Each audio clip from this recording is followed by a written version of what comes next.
It's about damn time we finally got the 2021 NASCAR schedule. So today, I'm not even going to have some giant thing to lead into it. We're just going to go right in. We're going to start off with Speed Weeks. Now, Speed Weeks this year is going to be condensed. Tuesday is the Clash, and it's going to be run at night on the Daytona road course. Honestly, I don't know how this is going to go. The Daytona road course, in my opinion, is a little too big and too fast for the Cup Series for the most part to run well, and they really didn't have much close racing with 40 cars out there. I really don't think they're going to have much close racing with like 20 cars out there, but I could be proven wrong. I hope I am. I hope it's a good show, but I doubt I will be. Now, Wednesday is Daytona 500 qualifying. I don't know if it's day or night. Again, I'm recording this based off of the schedule that was leaked last night, so if I don't know a few little discrepancies, sorry. If it's some major screw-ups, I wouldn't be putting this out. Thursday will again be the duels, and Friday will be the Truck Series, so those stay the same as usual, which I don't think there's really anything to add on to it. You know what you're going to get. Saturday is going to be a doubleheader between ARCA and the Xfinity Series. That can be fun, but I kind of liked having ARCA night in America have its own night, but it's not big enough, in my opinion, to be a big ratings draw, so maybe this will help at least with attendance. If COVID and everything is all right at that point, we can revisit this in February and see. And then Sunday, of course, the Daytona 500. Hopefully, it can be moved to like noon. I'm hoping. Having been there, I really wish it was because I would have been able to see the damn race. But I doubt that it probably will be. But the Daytona 500 is a Daytona 500. It's going to be awesome no matter when it's at. So it's going to be great. I mean, the package they have right now, I think they've hit it perfect. And this being the last year of the Gen 6 car, I think it'll be a great way to start off the year. Now, next up is the Homestead Miami Speedway. Now, I think this one is moved to the date it's at because of the COVID restrictions. Florida is wide open at the point of recording this. It could change by then. I'm thinking that it's going to be open when NASCAR starts off next year. And it's a lot easier for NASCAR to feel confident knowing they'll be in the same state 2 weeks in a row, so they can get off to a little bit of a start with momentum. Next up is the final running at Auto Club Speedway of the race surface and configuration that we have now, the 2-mile D-shaped oval. This is going to be the last time we get it, and I'm really hoping it doesn't go out with a big dud. I'm really excited for the short track overall in 2022, but I understand a lot of people not liking it changing right now. But I think it needs to be done. Right now, the current package isn't that great, so I wouldn't expect a great race here. But if we get one, I will be pleasantly surprised, and then I will also be pleasantly going on Twitter afterwards to see the absolute shit show that will occur of everyone debating whether or not it should be changed or not. All right, next we go into the first race at Las Vegas Motor Speedway. Now, I think that this is going to be a relatively good race with all things considered. Las Vegas has been one of, if not the best mile-and-a-half track on the schedule that's left. We'll get a little bit more of that later. But I think that this will be a relatively good race. When you look at how it's done with the 750 horsepower package, I'd say that maybe the now basically past Chicagoland Speedway and the Kansas Speedway might be the 2 mile-and-a-halves that have done better. But I think this one ranks right up there with them. I don't think it's going to be this giant banger of a race. I don't think we're going to see an all-time great finish. But I think we'll see something that's passable, serviceable, maybe even good. All right, next is the first race at Phoenix. Now, this is going to be run more than likely with the 750 horsepower package. Again, if something else is announced after I record this, I'm sorry, but I'm just going off of what more than likely will happen. I think this will be a good race. It showed to be a really good race in 2020 with the 750 horsepower package, and I see no other reason as to why it might not be. Now, again, we might have a horrible finale, and then everyone will be like, it's terrible, it's going to be a horrible race. But going off of what we know right now, it's going to be a pretty good race for the most part. It's a mile-long track. It's going to be pretty good for the most part. Kind of warm, slick track with more horsepower. I think that that's going to lead into some good racing. So it's an A+ for me. All right, next up is Atlanta. Now, I'm going to have some people getting my ass about this one, but I'm just going to say how I see it. Atlanta has not had some good races since, in my opinion, 2016. It's had some good moments, but I don't think it's really had some good racing, especially with this new horsepower package. This lower horsepower package, in my opinion, has kind of ruined Atlanta. The worn-out surface just doesn't mesh with it that well. And I think that the surface is overly worn out, so I don't think this is going to be a great race. To be honest with you, I think it might be one of the lower races of the year. I mean, so far in 2020, this race could be voted the worst race of the year. Granted, it was running at a different time of year, so maybe it'll be a little bit better, but I don't expect anything that good from Atlanta this year. All right, now we got Bristol, and Bristol's pretty awesome, but this year's first Bristol race is going to be a complete unknown. Why? Because it's going to be run on friggin' dirt. All right, I don't think anybody expected this, including me. I did not expect this to happen, but Bristol's first race has been sagging in popularity for a long-ass time, and it's not really going to improve. Everyone knows what you're getting with Bristol. Even with the great show, nobody's coming. So what do you have to do? You got to change it up. Now, is changing it up with dirt a good thing? I don't know. I don't think it's going to do any difference. It might be a good short-term gain. It's going to be pretty awesome seeing the Cup cars on dirt for the first time since, God, it has to be the 1970s or 1960s. So it's going to be a historic day to be at. I'm going to be there. Like, I want to be there. They're going to have to, like, lock me out of that place for me not to show up and be there. I have no idea who wouldn't want to be at something this big, because it's a big day. But the racing overall, I'm not going to go in expecting to have some great racing like you see at a normal dirt track racing series or on a Saturday night at a local short track. But I do think it's going to be something wild. I think it's going to be a wreck fest. And if Kyle Larson is back by then, I think he's going to dominate and win. Next, we have a weekend off for Easter Sunday. This has been a tradition forever. It's not changing this year. Now, next up is Martinsville. And it looks like from the dates given that this is again going to be a Saturday night race, but it's going to be in April now. And I'm going to be honest, I don't like that. I think it's going to be too cold. They'll probably have to move it to Sunday, in my opinion. But if they don't, so be it. It's Martinsville. Even the bad races, like people have considered the last couple years, are still awesome races. In my opinion, Martinsville, best track on the schedule, but that's just me. Now, then you have Richmond, which it looks like, based on the dates given again, is going to be on a Sunday, so probably a Sunday afternoon race, but it could be moved to a Saturday night race. Richmond, in my opinion, is a very overhated track. It's had some good races the past couple, and it's also had some pretty bad ones. Bad ones you can think of in the Gen 6 era would have to be definitely like 2019 and 2014's fall race, but the 2014 spring race and the 2016 spring race are amazing classics. So you never know what you're going to get with this track. And you got Talladega. And listen, I'm not going to go and rip on Talladega because it's awesome. So there's my analysis. Talladega is awesome, something you probably already knew. Then you got the Kansas night race. This one's been pretty good for a while. I mean, it wasn't as great as it was in 2019 and 2020, but I still think that Kansas is one of the better mile and a halves and one of the better tracks, I'd even say, in the Cup Series. So you got that one to look forward to. The first time I heard about this one, it absolutely shocked me.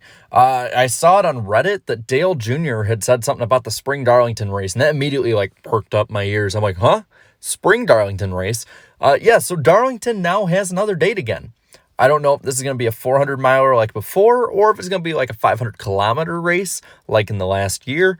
I don't know. Either way, Darlington, in my opinion, is a very, very under-the-radar track for a lot of people. I know people love it for the Southern 500 and Throwback Week, but it's racing on its own right, in my opinion, makes it that it deserves to be in the spot it's at. Just please, NASCAR, use the 750 horsepower package for this track. It would do wonders, in my opinion, and I think it would make the racing overall better, not just good on the restarts. Next, you have the Lone Dover race, and I think that this track can put on good racing, but with the Gen 6 car, it's just not that good at it. I don't see this being really a great race. There was flashes in 2020 in the doubleheader, but I don't think it's going to be that good, and I think it's good that we're going to this track only once this year. I know it's a track that people that are fans going there and drivers say are a lot better in person, but for me watching usually at home because I live so far away, it's just not enjoyable. So going there once, in my opinion, is a net gain. All right, I'm really freaking excited about this one, man. I've been on the COTA train since 2018, and I'm finally getting what I want. So please, please, COTA, do not let me down.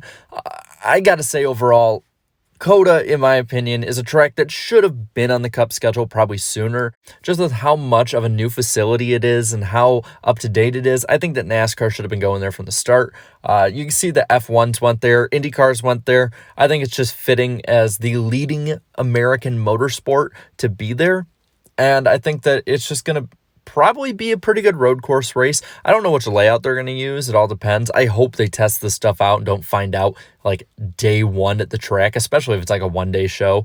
But I like it.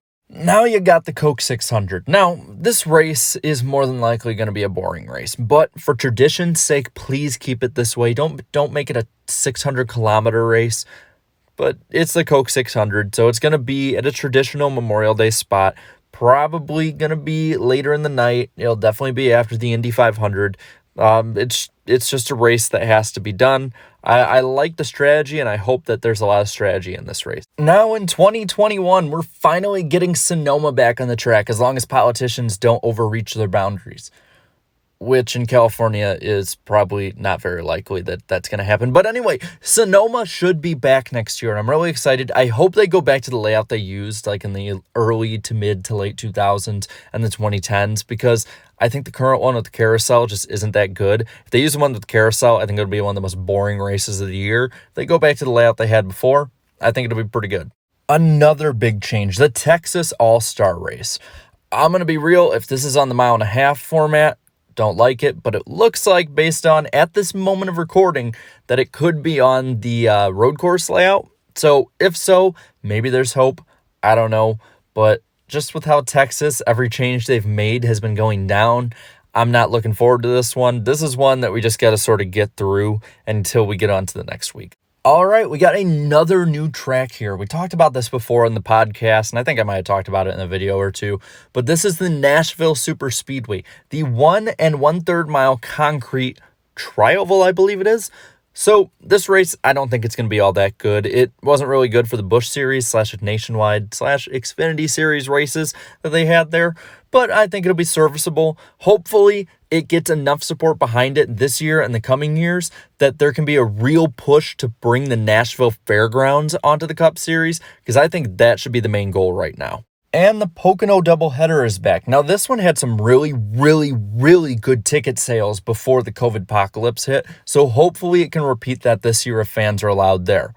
As for Pocono overall, it's Pocono. It's probably not going to be all that great, but at least we're getting both the races out of the way in 2 days instead of 2 weeks apart like they have been before.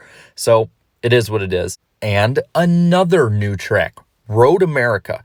This one is pretty close to me personally, so I'm going to be going there, but it comes at the price of my beloved Chicagoland Speedway, so it's kind of bittersweet. But a new road course has put on some really good races in the past with the lower series, so I have faith in this one, and it looks like it's going to be on the 4th of July, so I might be able to go to a race, then come home and see fireworks with my family all in the same day. So pretty awesome. Go America. Now, for the first time in over a decade, we have a second Atlanta race. I think this is really being done to push for that new renovations around the track that they're having. They're basically building another town around it. So I think that this is a real big push. And I think that this is going to lead to Atlanta one day getting the finale back. You can see what I said earlier in the video about Atlanta, but you know what? If it means that one day when the track is improved, it gets the finale, I'll take it. And now we get our lone New Hampshire race of the year. And this one I actually kind of expect to be pretty good. The last couple races have been good and had some pretty good finishes or racing during the race.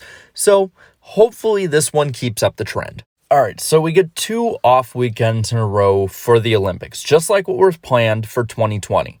I know a lot of fans aren't going to like this, but I think this is the right move because, let's be real, the last time that NASCAR had to go up against the Olympics in an Olympic year, we were put on like a 4th-tier channel, and that's just not what NASCAR deserves, in my opinion. NBC is the one who has the coverage of the Olympics in America, so I really don't think that they're going to be like, oh yeah, we're just going to like take this really big ratings grab, move it out so NASCAR can be put in. Nah, I think this is the better play, and I hope that this is the play they go for now on. Now we go back to Watkins Glen, or at least I hope we do. I am really looking forward to going back to the Glen again, and I'm pretty sure that most NASCAR fans are too, seeing how Chase Elliott is a god there, it seems like the past couple years, though Martin Truex Jr. fans may have something to say about that. Anyway, I'm really hoping that we get to go back here, keep the same layout. I know people have been talking about run the boot. I want them to run the same layout. It's worked. Keep up. But all in all, I just want to go back to the Glen. Now mark this one down as moves that I did not think would happen with the schedule. Indianapolis is losing the Brickyard 400, and it's going to become a road course. That one, I'm going to be real, didn't see that happening, especially the fact that they're moving the date to mid-August. That's just weird to me. I would think they would at least try and keep the traditional date that they were trying to make a tradition, but, you know, it happens. Now, I have heard that this might be a doubleheader with IndyCar, so if that happens, pretty cool. But I'm kind of looking forward to this one, kind of not. The finish of the Xfinity race was amazing. Just flat out awesome. But the racing itself was very hit or miss. I did actually fall asleep in the early parts of that race, I'm not going to lie. So fingers crossed that's a good race. Now we have our lone Michigan race, which I'm going to be honest, as somebody who's went to Michigan on and off since 2006, it's kind of lost a lot of its magic since the repave, even if I did love the first race with the repave. And I understand why it went down to one race, and I understand why that race is later in the year. Michigan has been very, very strict on COVID laws, and I don't think NASCAR really wanted to take a chance and wanted to see if they could get more fans into the place later in the year. So, late August it is. Nobody saw this one coming as the regular season finale. Daytona will get its date back on the regular season finale again this year. And as somebody who's there, I completely understand. It was awesome. Again, just like Talladega, that's all I got. Now, the playoffs stay mostly the same. Because, in my opinion, in 2020, the playoffs were very well set up. Darlington's going to open up again, then Richmond, and then the Bristol night race closes out the first round. I'm going to be real, though, having gone to the Bristol night race in 2019 and then in 2020, I really wish that NASCAR would condense the schedule and shorten it up in some way so that this could be put in the playoffs, but back in the summer again, because it got really, really cold by the end of it. And I really didn't enjoy that, especially with all the wind that was picked up and made through the event. So I'm really hoping that this isn't something that lasts a long time in late to mid-September. I really hope they can move it back to the start of September, or please, God, move it back to August where it belongs. But overall, it's Bristol. Can't complain too much. Then, second round remains the same. Las Vegas, Talladega, Roval. No need to change what isn't broken.